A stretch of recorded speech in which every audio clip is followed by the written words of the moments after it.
Welcome, everybody, to another episode of the Upscale Business Podcast.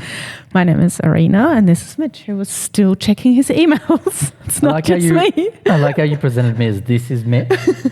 Like I'm a this is Mitch. This is the Mitch. This is Mitch. How are we? I'm good. How are you? I'm good. I've actually been in the trenches with the team today doing a lot of cold calling. Cold calling? Yep. I would say I did 30 this morning. You did 30 cold calls this morning? So look, what we're trying to do at the moment is tweak the script to get a better outcome. Currently, when we call 100, we effectively get an appointment booked with, say, 10%. And so what we're trying to do is actually increase that. And it was really fun, actually. We all had to make X amount of calls. We all had to write down the data we got from each call. We all sat down, rejigged the script, identified where we were getting caught up or where we were losing the person that was on the other end of the phone, and then try and make it better. And we got it down to a point where out of 100 calls now, we got 25 appointments booked as opposed to 10 out of 100. That's really good. Yeah. So I thought after doing that this morning, it would be a great segue to talk about the lead engine number 2, cold outreach. Lead engine 1 is all about the current customers that you have. So therefore, extracting maximum value from the people that you are already working with, super important. The reason this falls at number 2 is because this is the one that it doesn't matter where you're at in business. It doesn't matter about your circumstances. It doesn't matter about anything. You know, like digital marketing costs money.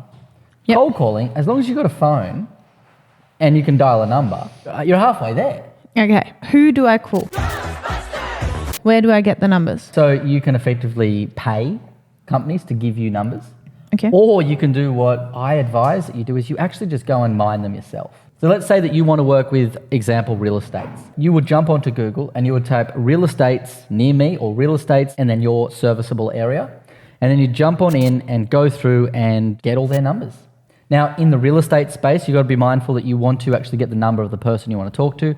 So it could be the property manager, it could be the sales agent, and you effectively want to call them, as opposed to calling the actual real estate itself.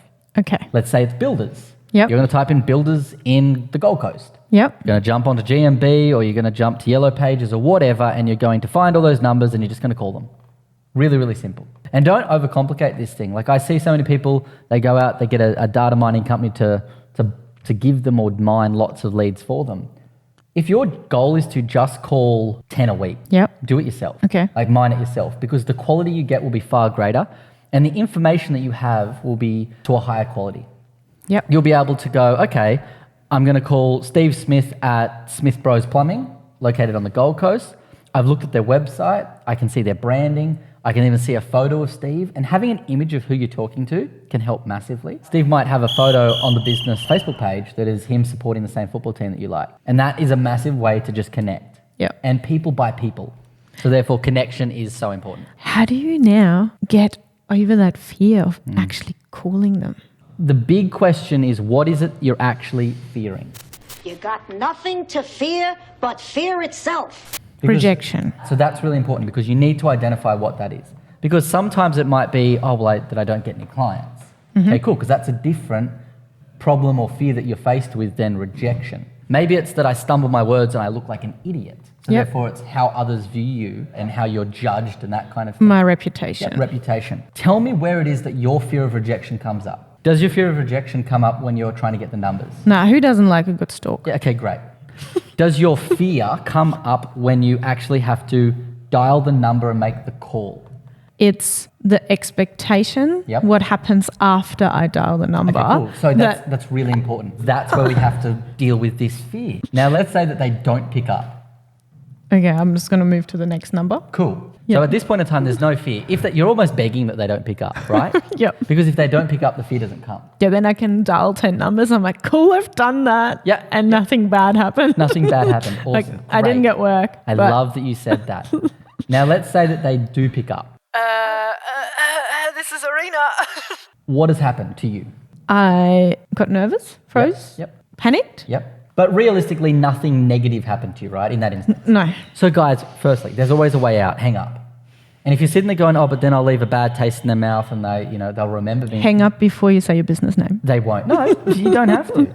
Because a lot of testing has been done in this space, and 9 times out of 10... They call you back? No. 9 times out of 10, Within 2 weeks, they have no idea who you were. To help you with the stumbling of words, what I say to do is write a script. If you're someone that really struggles, write something so you can literally just read it. That way you can concentrate on that and delivering that, as opposed to, what have I got to say? I've got to remember something. I know you say cold calling, but I know you talk about cold outreach. Yes. And without going into too much detail, what else counts as cold calling for you or cold outreach? 1, email. 2, direct messages, sliding into DMs. Okay. 3, the phone call. Yep. 4, walk-ins. The email addresses, 50% of the time you will only be able to get the gatekeeper's email address. Yep.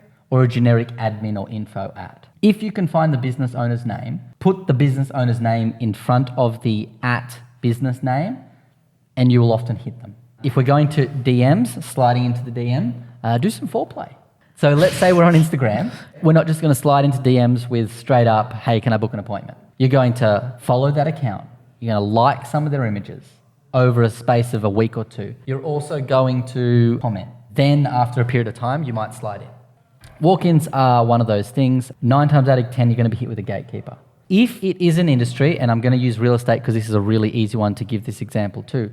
If it's an industry where you can jump online and find the photos or find what the person you actually want to speak to looks like, when you walk into that business, you can then get to the gatekeeper and point to the person, because you might have stood outside, checked what Stacey, the property manager, looks like, and then you can see Stacey inside.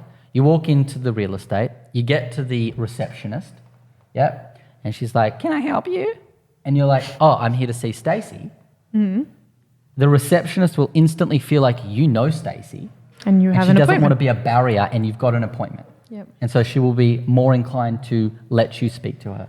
I feel like a common theme is the more you know about the place that you're going to walk into or the person that you're going to call, the higher your chance of having a longer conversation, which allows you to build a relationship.